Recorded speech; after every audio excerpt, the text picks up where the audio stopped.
Tony, Ken says, yes, all of what Tony said, very hard to control our customers.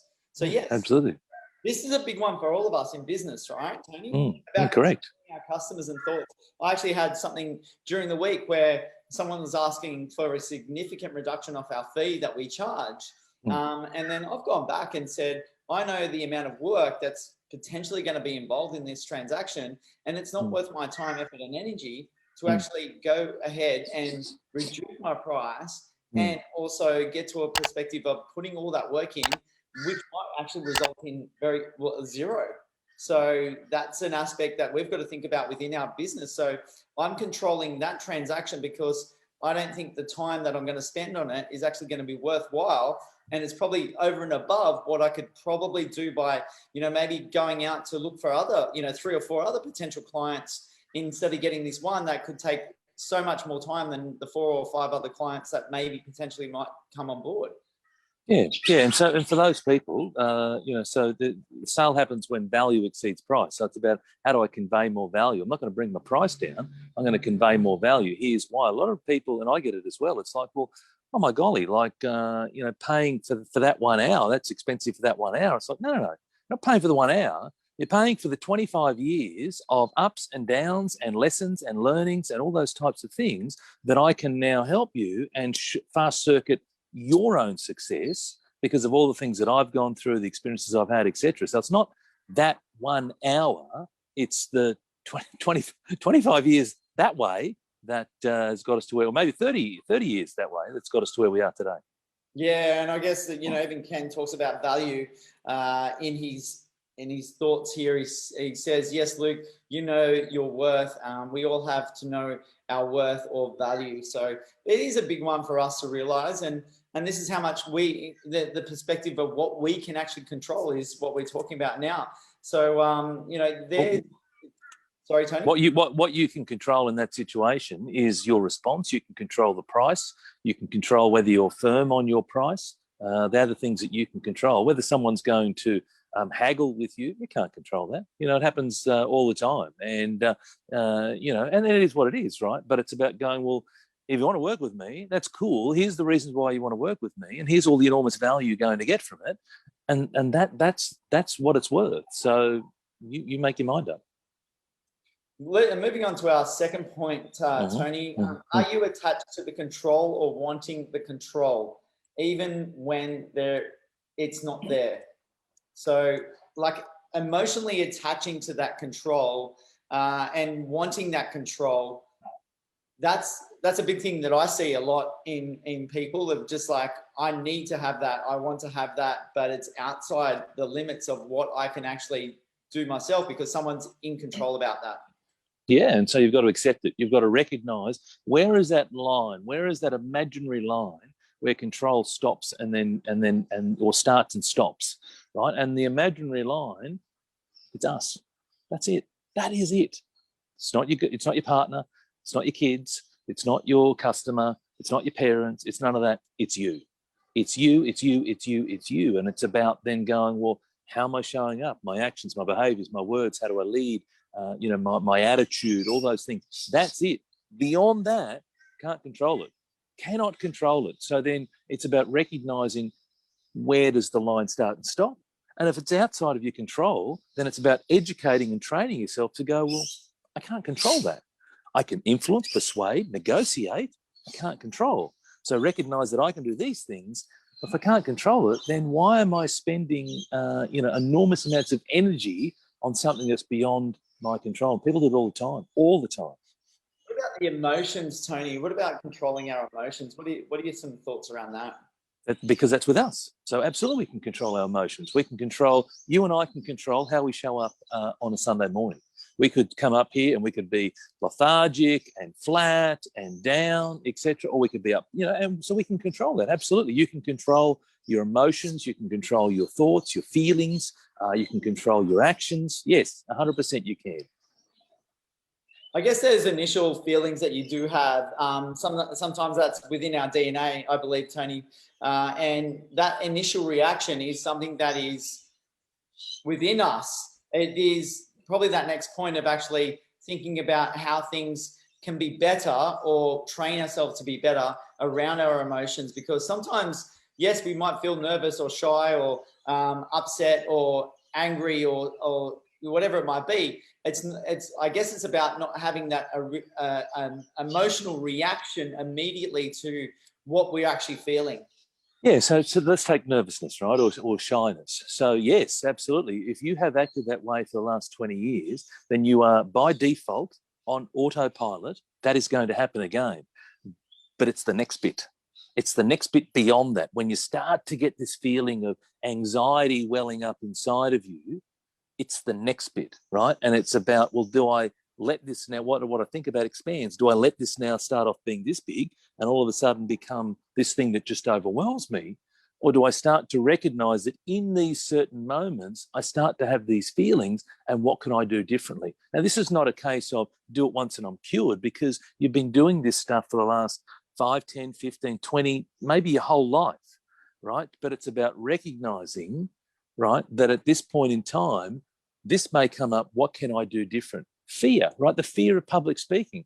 People don't naturally wake up and want to be in front of people to do public speaking, but they can work through it.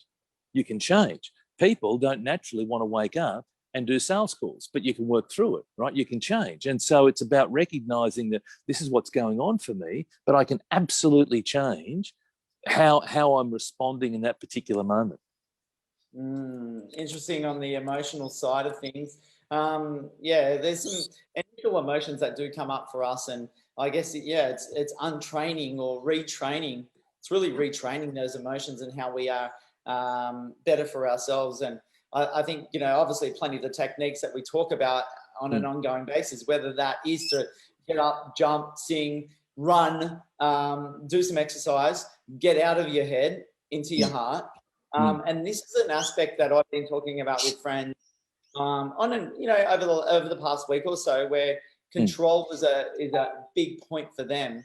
And the whole idea is there was so much in their head about it, wanting to control everything, but how did they really feel about what was going on? What steps do they really want to take for themselves?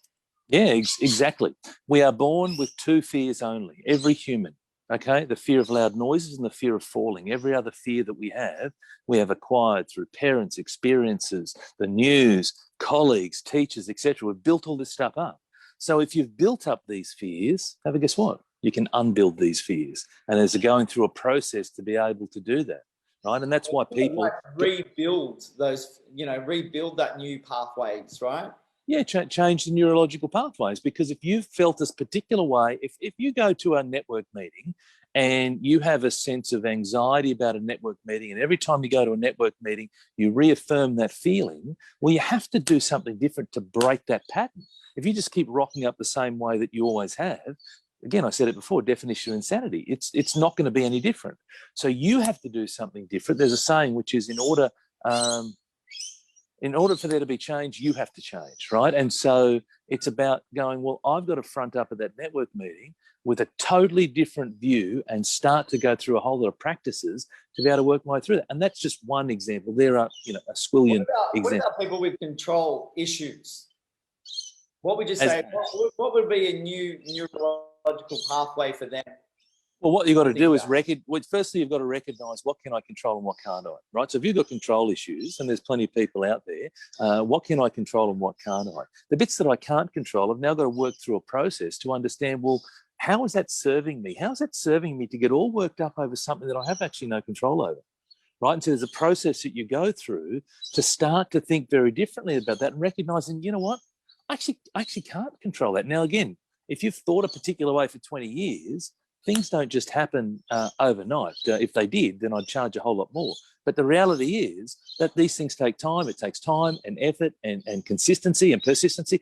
It's the same stuff, right? And so it's about recognizing that how is this serving me? By getting caught up and emotional around something that's totally out of my control, okay? And then by focusing on that, what opportunities am I missing out on? Right? And you go through a series of questions, and that's how you start to challenge yourself and challenge your thinking, and then start to realize, okay, it's all about awareness, right? Conscious awareness. There's a magic 2 questions. Conscious awareness is, well, hang on a second, I actually can't control that. Why am I worried about that thing, right? But again, this doesn't happen instantaneously. You have to chip away at it, chip away at it, chip away at it, and recognise. Big ones.